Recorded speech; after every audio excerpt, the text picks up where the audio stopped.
Please subscribe to Face TV Africa and turn the notification on. Face TV Africa, ẹ jọ̀ọ́ ẹ subscribe ẹ hẹ́tẹ̀.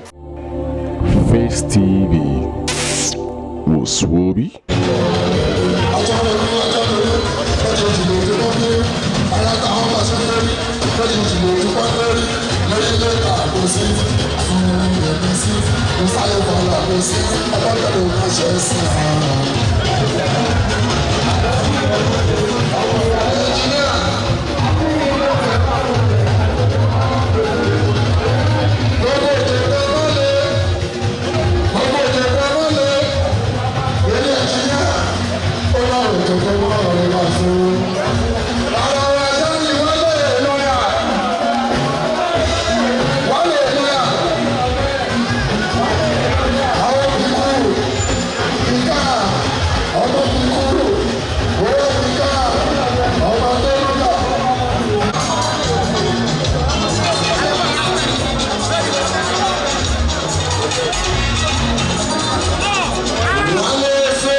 Please subscribe to Face TV Africa and turn the notification on.